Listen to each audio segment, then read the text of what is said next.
In terms of the future then and how you see the next few months and going into next year, and also the reasons behind these shifts and the kind of problems and issues which are going to affect the industry as we go forward over the next few months and into 2021.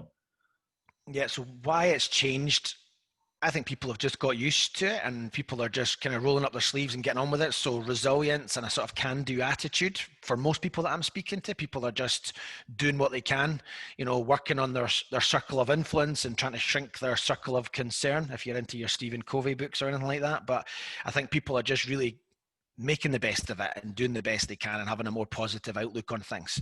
So that's one reason.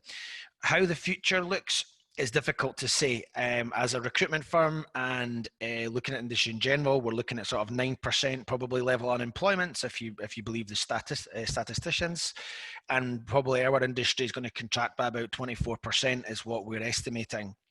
But in terms of when the construction industry, and this is the bit that I suppose I'm maybe most concerned about, is there's potentially going to be a bit of a chasm to jump.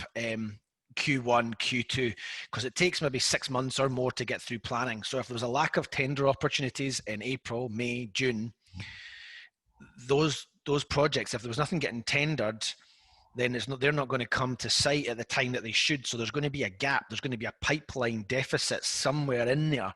And that's going to take a little bit of time to sort of fix. And so we need to see what happens there. There's also been the developers and in particular the public sector have been slow at releasing projects as well, which has led to maybe a lack of work available and a lack of large projects available for folk to work on. Big contractors need big projects and there's just not enough of them around just now at the moment. There'll probably be a shift as well from build projects like bricks and sticks into maybe more infrastructure work as normal. That's a kind of standard government plan, in fairness. But the problem is with this lack of work or this shift in work as well, what happens often is it becomes, and construction have been notoriously bad for this for decades, is it becomes a race to the bottom. Everybody cuts their nose off to basically win the project. And then that leads to a problem because then you can't invest in technology and promote your staff and pay the money everybody deserves and train more trainees and all these other things that have been legacy issues for the construction industry for years and years and years. And so hopefully the race to the bottom doesn't happen this time, but it certainly has when I've worked in difficult economic situations before, so I'm hoping this time it doesn't.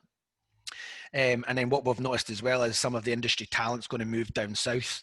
So big projects like HS2 or other projects in Ireland and stuff like that is pulling our quality candidates from Scotland and moving them elsewhere. And if we don't have big stuff for these people to work on, the same thing's going to happen again, which is a problem.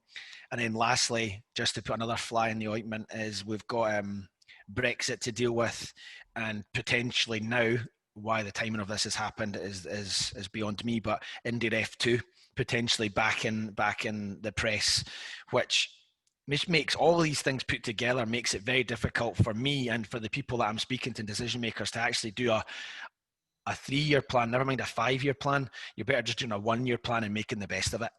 Sure. And our one year plan for this year is surthrival.